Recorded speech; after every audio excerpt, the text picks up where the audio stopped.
Hello students, today we will start our next chapter, chapter number 4, change in profit sharing ratio among the existing partner from book T.S. Grewal edition 2021. सबसे पहले हम sacrificing profit share का formula देखेंगे which is old profit share minus new profit share, यानी जब ratio में change आया existing partner के तो एक पार्टनर का जो ओल्ड शेयर था प्रॉफिट का वो ज्यादा था as compare to his new profit share. अगर ओल्ड शेयर ज्यादा और न्यू शेयर कम है यानी ये पार्टनर सेक्रीफाइस कर रहा है। सिमिलरली जब एग्रीमेंट चेंज हुआ तो कोई पार्टनर गेन भी करेगा। गेन कब होगा? जब नया शेयर पार्टनर का जो है प्रॉफिट का वो ज्यादा हो जाएगा as compare to previous share old share से। जब ओल्ड शेयर कम था और नया शेयर ज्यादा हो गया that means the partner must have gained. Now starting with our question, हमारे पास क्वेश्चन नंबर 1 में ओम और श्याम दो पार्टनर्स गिवन है जो इक्वल पार्टनर्स हैं और now they have agreed to change their profit sharing ratio from 1:1 to 4:3। अभी मैंने आपको फॉर्मूला बताया सेक्रीफाइसिंग प्रॉफिट शेयर का, it is old share of profit minus new share of profit. तो हम इसी फॉर्मूले को यूज करेंगे। सेक्रीफाइसिंग रेशियो और सेक्रीफाइसिंग प्रॉफिट शेयर का फॉर्मूला है old profit share minus new profit share. Om का ओल्ड प्रॉफिट शेयर है 1/2 और न्यू शेयर है 4/7। 4:3 का मतलब 4 + 3 7। अगर हम 7 हिस्से करते हैं इनमें से 4 हिस्से ओम के हैं और 7 में से 3 हिस्से श्याम के हैं। So this is their new ratio और ओल्ड रेशियो इक्वल है तो it is old ratio minus new ratio. As the denominator is not same so we will take LCM. हमने एलसीएम लिया है 14। 14 करने के लिए हमें डिनोमिनेटर को 7 से मल्टीप्लाई करना पड़ेगा और यहाँ 2 से मल्टीप्लाई करना पड़ेगा। You all know how to solve fractions. Fraction का प्लस माइनस आप लोगों ने अपनी जूनियर क्लासेस में किया हुआ है। Still I have told you how to do it. पहले आप डिनोमिनेटर्स का एलसीएम लेंगे if they are not same and then you will make it equivalent fraction to calculate ratio. अब यहाँ हम देख रहे हैं कि उसका ओल्ड शेयर कम है और नया शेयर ज्यादा हो रहा है यानी ओम इज गेनिंग। अगर सेक्रीफाइसिंग रेशियो नेगेटिव आ रही है that means the partner is gaining. तो इस क्वेश्चन में ओम गेन कर रहा है। दूसरा पार्टनर है हमारा श्याम। श्याम का भी ओल्ड शेयर है 1/2, न्यू शेयर है 3/7। एलसीएम लेंगे आएगा 14। Again this will be multiplied by 7 and this will be multiplied by 2। यहाँ हम देख सकते हैं कि partner is sacrificing, Shyam is sacrificing.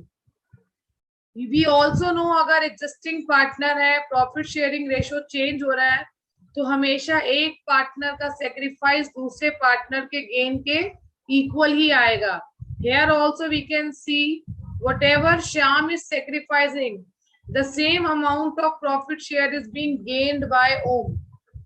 I hope this question is clear. Moving to our next question, question number 2. हमारे पास partner है अशोक, भीम और चेतन। Old ratio 5:3:2। 1 अप्रैल से इन्होंने डिसाइड किया है न्यू रेशियो हो जाएगी 5:2:3।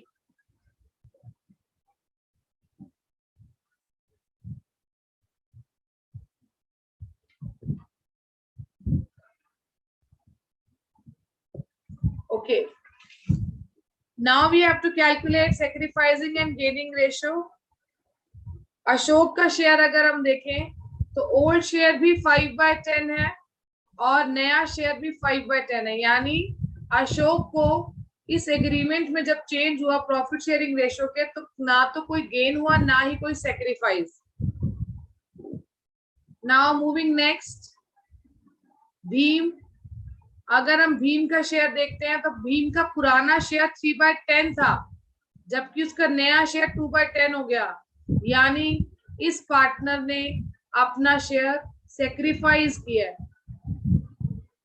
नेक्स्ट चेतन, चेतन का पुराना शेयर 2/10 था, अब नया शेयर 3/10 हो गया। That means this partner has gained. Again we can see whatever has been sacrificed by Bhim from his profit share is gained by Chetan. I hope this question is clear.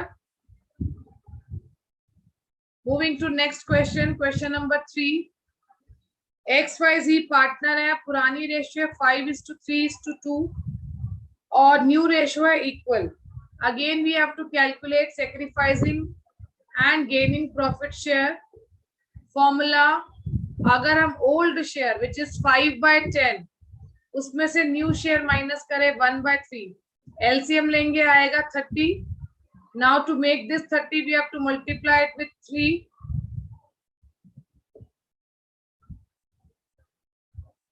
Similarly to make this 30 we have to multiply it with 10. अब हम इस fraction को solve कर रहे हैं तो हम देख रहे हैं एक्स का पुराना शेयर 15/30 था, जबकि नया शेयर 10/30 हो रहा है, यानी X is sacrificing 5/30 of his share. Moving next to Y. Y का शेयर पुराना 3/10 है और अब उसका शेयर 1/3 हो रहा है. Again we took LCM. 9 - 10 दिख रहा है यहाँ पर कि उसका ओल्ड शेयर कम था और नया शेयर ज्यादा हो रहा है. That means this partner is gaining 1/30. Now coming to Z. Z का पुराना शेयर था 2/10, नया शेयर है 1/3. एलसीएम लेंगे, डिनोमिनेटर आ जाएगा 30. This will be multiplied by 3 और नेक्स्ट फ्रैक्शन मल्टीप्लाई होगा 10 से. We can see here as well old share जो है प्रॉफिट का वो Z का कम है और नया शेयर ज्यादा हो रहा है. That means Z is also gaining. और आप देखो 4 + 1 5, जो Y और Z गेन कर रहे हैं वही X सेक्रीफाइस कर रहा है, because this agreement is changing between the existing partner. तो जो एक पार्टनर का सेक्रीफाइस है वो बाकी दो पार्टनर का गेन बन गया. I hope this question is clear. Moving to next question, question number 4. Question number 4 में हमारे पास A, B, C की प्रॉफिट शेयरिंग रेशियो गिवन है 5:4:1. पहला केस है केस नंबर 1, जहां C अपना शेयर सिर्फ A से एक्वायर कर रहा है, यानी A सेक्रीफाइस कर रहा है और C गेन कर रहा है. तो जो गेन करेगा उसका तो न्यू रेशियो बढ़ेगा और जो सेक्रीफाइस करेगा उसका न्यू शेयर कम हो जाएगा प्रॉफिट का. तो इस केस में B का तो प्रॉफिट शेयर सेम रहेगा, A के शेयर में से हम 1/5 कम कर देंगे और C के शेयर में हम 1/5 ऐड कर देंगे. अगेन एलसीएम लेंगे, 10 और 5 का एलसीएम 10 आएगा. इट इज ऑलरेडी 10 तो it will be multiplied bye 1. Here it is 5 तो इसको 10 करने के लिए 2 से मल्टीप्लाई करेंगे. तो हमारे पास A की न्यू रेशियो आ गई 3/10. अगर हम सेक्रीफाइस देखें तो A का सेक्रीफाइस कितना है 1/5 और यही C का गेन है 1/5. यहाँ पर भी हमने इसको 2 से मल्टीप्लाई किया to make it 10. We can see the new ratio of C is 3/10. अब हमने A और C की रेशियो निकाल ली, B की एज इट इज है. So what will be the new ratio? It will be 3:4:3. I hope this question is clear. Moving to case number 2. Case number 2 में कह रहा है कि C को जो 1/5 शेयर मिल रहा है वो दोनों पार्टनर A और C बराबर दे रहे हैं, इक्वल दे रहे हैं. सो C का शेयर है 1/5 which he is getting equally from A as well as B. 1/5 का हाफ A दे रहा है 1/10 और 1/5 का हाफ B दे रहा है 1/10. तो A और B का सेक्रीफाइसिंग रेशियो आ गया 1:1. This is sacrificing ratio. जबकि ये हमारा सेक्रीफाइसिंग शेयर है, तो हमें माइनस क्या करना है, शेयर माइनस करना है। ए में से आप 1/2 नहीं माइनस करेंगे, आप सेक्रीफाइसिंग शेयर माइनस करेंगे 1/10। सो 5 - 1/10, ए की न्यू रेशो आ गई 4/10। Similarly B is also sacrificing 1/10 of his share. इसका न्यू प्रॉफिट शेयरिंग रेशियो आ गया 3/10। C का शेयर पहले था 1/10, अब उसे A से भी 1/10 मिला है, B से भी 1/10 मिला है, तो उसका भी जो नया शेयर है वो हो गया 3/10। So what will be the new profit sharing ratio? It will be 4:3:3. I hope this question is clear. Moving to our next case. Case number 3. As per new agreement, A, B, C अब नया profit जो ratio अपना रखेंगे equal. So we have to calculate sacrificing and gaining ratio. Sacrificing और gaining share. यहाँ हमारे पास old profit share given है 5/10 और न्यू प्रॉफिट शेयर हो गया इक्वल 1/3। जब हम इसे सॉल्व करेंगे, एलसीएम लेंगे, आएगा 30 और मल्टीप्लाई करेंगे 10 को 3 से टू मेक इट 30। सिमिलरली 3 को मल्टीप्लाई करेंगे 10 से टू मेक इट 30। अब जब हम इसको सॉल्व करेंगे तो हमारे पास ए का सेक्रीफाइस आ रहा है 5/30 का। Now we'll calculate for B, it is 4/10 - 1/3। हमारे पास वैल्यू आ रही है 2/30। फ्रैक्शन को सॉल्व करना है। Then coming to the next C, C का पुराना शेयर है 1/10, न्यू शेयर है 1/3, तो यहाँ पर सी गेन कर रहा है और ये दोनों पार्टनर जो है वो सेक्रीफाइस कर रहे हैं। इन दोनों का सेक्रीफाइस जब हम मिलाएंगे, we can see it is equal to the gain made by C. A और बी का जब हमने sacrificing ratio, sacrificing share add किया, we can see it is equal to the gain made by C. I hope these questions are clear. Now moving to accounting of goodwill. Goodwill की treatment पढ़ने के लिए पहले हमें ये पता होना चाहिए कि there are 2 types of goodwill, one is purchase goodwill and another is valued goodwill, जिसे हम सेल्फ जनरेटेड गुडविल भी कहते हैं। सेल्फ जनरेटेड गुडविल वैल्यू करनी हमने अपने चैप्टर नंबर 3 में सीखी थी, वैल्यूएशन ऑफ गुडविल, जहां हमने 3 मेथड्स यूज किए थे, average profit method, super profit method और कैपिटलाइजेशन। अकाउंटिंग स्टैंडर्ड 26 बात करता है इंटेंजिबल एसेट्स की। As we all know goodwill is also an intangible asset. और ये अकाउंटिंग स्टैंडर्ड क्या कहता है? It state that goodwill should be recognised in the books when consideration in और in money is what is paid for it. यानी purchase goodwill को हम books में रिकॉग्नाइज कर सकते हैं। यानी in case of admission, retirement, death of a partner or change in profit sharing ratio among partners, goodwill is not to be recognized. यानी ये self generated goodwill होती है, valued goodwill होती है, तो reconstitution of partnership फॉर्म में हम लोग वैल्यू करते हैं। Because consideration in money or money's worth is not paid for it, क्योंकि यहाँ पर हमने कुछ भी मनी की वर्थ में पे नहीं किया है। It should be adjusted through partners capital account और current account। वैल्यूड गुडविल को हमें पार्टनर के कैपिटल या करंट अकाउंट से एडजस्ट करना है। हाउएवर ये जो परचेज गुडविल है जिसको हमने बुक्स में रिकॉग्नाइज किया था, इसे भी हमें रेज अगर हमने किया तो इसको राइट ऑफ करना है इमीडिएटली। अगर ऑलरेडी आपके पास गुडविल रेज्ड है बुक्स में तो आप उसको राइट ऑफ करेंगे। गुडविल एसेट है, अगर इसको राइट ऑफ करोगे तो ये क्रेडिट हो जाएगी और पार्टनर से कैपिटल करंट अकाउंट में डेबिट होगी इन ओल्ड रेशियो। पुरानी गुडविल पुराने पार्टनर्स में पुरानी रेशियो में ही राइट ऑफ होगी। और वैल्यूड गुडविल अभी आपको बताया एज पर accounting standard 26 it has to be adjusted to partners capital और करंट अकाउंट। गेनिंग पार्टनर जो है वो कॉम्पनसेट करेगा amount of valued goodwill to sacrificing partner. तो सेक्रीफाइसिंग पार्टनर का कैपिटल अकाउंट क्रेडिट हो जाएगा और गेनिंग पार्टनर का कैपिटल अकाउंट डेबिट हो जाएगा। Now coming to our question number 5. Question number 5 में आशा, निशा और दिशा पार्टनर्स हैं.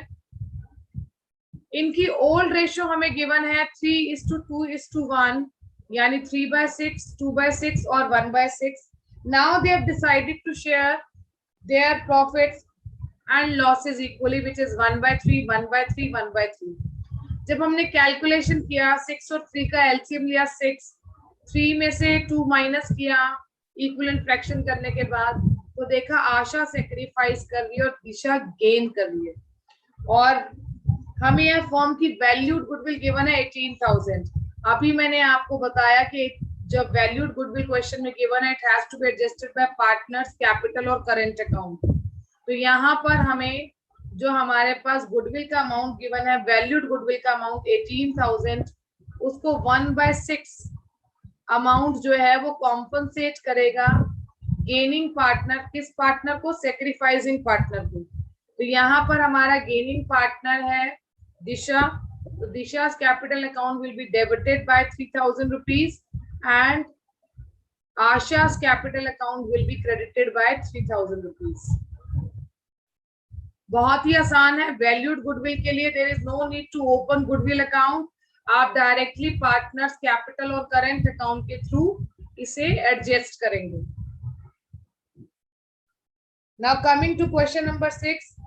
हमें क्वेश्चन नंबर 6 में ओल्ड रेशियो गिवन है 5:3:2. पार्टनर्स ने डिसाइड किया they will share profits and losses equally. Goodwill के लिए हमें पिछले 5 सालों की गुडविल गिवन है विच इज 70,000. सॉरी, पिछले 5 साल का प्रॉफिट गिवन है और इससे हम गुडविल कैलकुलेट करेंगे which is 70,000 plus 75 plus 55 plus 35 और 10,000 का लॉस माइनस करेंगे. एवरेज प्रॉफिट आया हमारे पास 45,000. उसे मल्टीप्लाई करेंगे परचेज ईयर से, तो हमारे पास गुडविल आ गई 90,000. अब सबसे पहले हमें ये जानना है कि जब रेशियो चेंज हुई किस पार्टनर का कितना सेक्रीफाइस और गेन आ रहा है. हमने इस क्वेश्चन में देखा कि हमारे पार्टनर्स की ओल्ड रेशियो है 5/10, 3/10 and 2/10. And now they are deciding to share their profits and losses equally. जब हमने कैलकुलेशन करा सेक्रीफाइसिंग गेनिंग रेशियो का, we saw that x is sacrificing whereas y and z are gaining. Again मैं आपको बता दूं एक सॉल्व करके कि कैसे हमने इसको कैलकुलेट किया. ओल्ड रेशियो जैसे y की गिवन है 3/10 और न्यू रेशियो है 1/3. हमें यहाँ दिख रहा है कि डिनोमिनेटर सेम नहीं है, तो हमने एलसीएम लिया. LCM will come 30. Now to make it 30 as denominator, we have to multiply this by 3. So it will be 9. Similarly, to make it 30, we have to multiply it with 10. So 9 minus 10, it will be minus 1/10.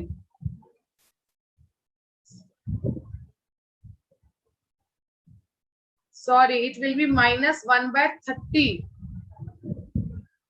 This should be 30.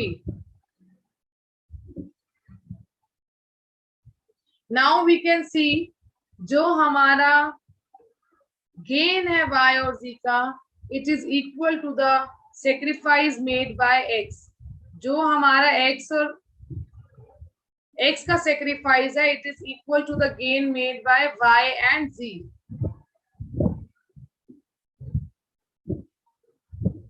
Now after calculating this amount, the last step is passing journal entry. हमारे पास goodwill का amount आया 90,000. ये 90,000 का 5/30 compensate होगा x को, और एक कॉम्पनसेशन कौन देंगे? y और z देंगे. अब ये अमाउंट कितना आएगा? 90,000 का 5/30.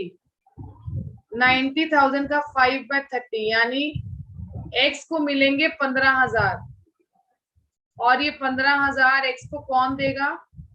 This will be compensated by the gaining partner who are y and z. So how much y will give? He will give 1/30. 1/30 means he will give 3,000.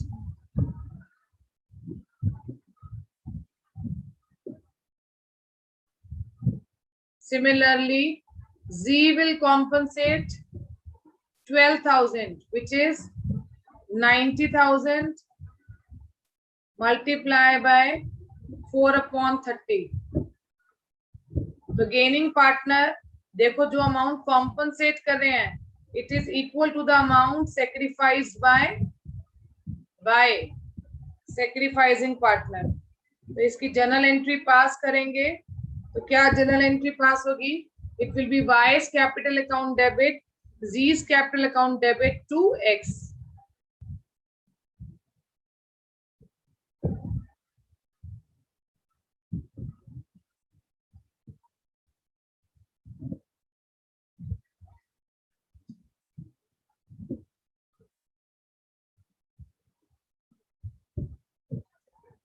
So entry is Y's capital account debit 3,000, Z's capital account debit 12,000 और X के capital account में आएंगे 15,000. Moving to our next question, question number 17. Mandeep, Vinod और Abbas partner है, पुरानी ratio है 3:2:1. Now they are deciding to share profit and losses equally. तो हम क्या करेंगे? ओल्ड प्रॉफिट शेयर में से न्यू प्रॉफिट शेयर को माइनस करेंगे। जब माइनस किया तो देखा मनदीप सेक्रीफाइस कर रहा है और सेम अमाउंट अब्बास गेन कर रहा है। Now again we have to calculate the amount of goodwill. What is it? It is total profit divided by number of years to calculate average profit. Now this average profit will be multiplied by purchase year to know the amount of goodwill. अब goodwill का amount पता चल गया। What is the journal entry? Entry हमारे पास जो भी goodwill आई है वैल्यू होके हम उसका सेक्रीफाइसिंग शेयर और गेनिंग शेयर से मल्टीप्लाई करके एंट्री पास करेंगे। So it is Abbas capital account debit to Mandeep capital account credit 60,000 60,000। Valued goodwill है ये। वैल्यूड गुडविल एज पर अकाउंटिंग स्टैंडर्ड 26 कैपिटल या करंट अकाउंट के थ्रू ही एडजस्ट होगी। करंट अकाउंट के थ्रू तब एडजस्ट होगी व्हेन कैपिटल्स आर फिक्स्ड। कुछ नहीं लिखा तो capitals are fluctuating, so it will B passed through capital accounts only. Coming to our last question, question number 8। हमारे पास ए और बी की ओल्ड रेशियो गिवन है 2:1, न्यू रेशियो गिवन है 3:2। First of all, we have to calculate sacrificing and gaining ratio. In this question, we can see A is sacrificing, whereas B is gaining. Average profit calculate करेंगे। हमें 2 साल का profit given है, 2 साल के profit का average निकालना है, 2 साल के परचेज ईयर से ही मल्टीप्लाई करना है। So it is coming 1,35,000 as amount of goodwill. Now we have to adjust this valued goodwill through partners capital account. तो हमारे पास एंट्री क्या आ रही है? हमारे पास एंट्री आ रही है B's capital account debit to A's capital account 1,35,000 को जो है हमारे पास गुडविल का अमाउंट आया है। हमने सेक्रीफाइसिंग गेनिंग रेशियो में इसको एडजस्ट कर दिया। इसके साथ क्वेश्चन में एक और बात लिखी है कि 31 मार्च 2021 हमने 1 अप्रैल 2020 को अपनी रेशियो चेंज कर ली थी, बट 90,000 का जो प्रॉफिट था बाय मिस्टेक हमने पुरानी रेशियो में ही बांट दिया। पुरानी रेशियो में ए का शेयर ज्यादा था, तो यानी ए को अमाउंट ज्यादा मिल गया। तो अब ए से हमें अमाउंट वापस लेना है। कितना अमाउंट वापस लेना है? अगर टोटल प्रॉफिट 90,000 था और ए का सेक्रीफाइस 1/15 है, तो यानी ये सेक्रीफाइस का अमाउंट उसको कम नहीं ज्यादा चला गया, तो अब उसे वापस लेना है तो ए में डेबिट हो जाएगा। सिमिलरली अब बी गेन कर रहा था, उस हिसाब से उसको 6,000 ज्यादा प्रॉफिट मिलना चाहिए था और उसे कम मिला है, तो हम बी को क्रेडिट कर देंगे। सो यहाँ पर जब हम पुरानी रेशियो में अपने करेंट ईयर के प्रॉफिट को after change in agreement distribute कर देंगे, तो टू करेक्ट दैट इफेक्ट हम सेक्रीफाइसिंग पार्टनर को डेबिट करेंगे, क्योंकि सेक्रीफाइसिंग पार्टनर जिसका शेयर अब नए प्रॉफिट के हिसाब से कम होना चाहिए उसको ज्यादा प्रॉफिट मिल चुका है, और गेनिंग पार्टनर जिसको अब गेन होना चाहिए था उसे कम प्रॉफिट मिला है। प्रॉफिट तो नया है ना, आफ्टर एग्रीमेंट है, तो गेनिंग वाले को अब ज्यादा मिलना चाहिए था, सेक्रीफाइसिंग वाले को कम मिलना चाहिए। तो सेक्रीफाइसिंग वाले पार्टनर को हम डेबिट कर देंगे और गेनिंग वाले पार्टनर को हम क्रेडिट कर देंगे. I hope this question is clear.